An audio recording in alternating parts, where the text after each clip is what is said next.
સમગ્ર સોરઠમાં મેઘરાજાની કૃપા વરસી હોય તેમ હાલમાં 3 દિવસમાં સતત પડેલા વરસાદના કારણે કેશોદમાં 26 ઇંચ જેટલો વરસાદ પડી ગયો છે, ત્યારે માંગરોળમાં પણ 25 ઇંચ કરતાં વધારે વરસાદ પડી ગયો છે. માળિયામાં પણ 20 થી 22 ઇંચ જેટલો વરસાદ પડી ગયો છે. આમ ભારે વરસાદને લઈ અનેક જગ્યાએ જળબંબાકાર જેવી સ્થિતિ સર્જાણી હતી અને હાલમાં રસાલા ડેમ માણાવદરનો છલકાયો છે, માળિયાનો ભાખરવડ ડેમ છલકાયો છે અને બાટવા ખારા ડેમના 2 દરવાજા ખોલવામાં આવ્યા છે. આમ જ્યાં જવો ત્યાં જળમગ્ન સોરઠ બની ગયું છે અને ઘેડ પંથકના ભારે વરસાદના નદી પાણી ફરી વળતા 70 જેટલા ગ્રામ્ય વિસ્તારના રૂટોનો વાહન વ્યવહાર ઠપ થયો છે, તો અમુક જગ્યાએ ગામડાનો સંપર્ક પણ થઈ શકે તેવી સ્થિતિ નથી. રિપોર્ટર પ્રકાશ દવે, જૂનાગઢ.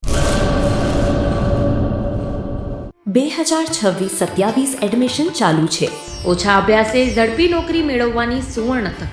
સતત 9 વર્ષથી નંબર 1 સંસ્થા.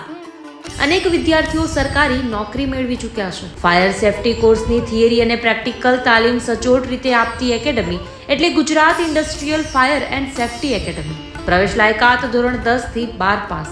આપ સૌ વાલીઓ અને વિદ્યાર્થીઓના સહકારથી સતત નંબર 1 રહેલી સંસ્થા 8 વર્ષ પૂર્ણ કરી 9મા વર્ષમાં મંગલ પ્રવેશ કરે છે.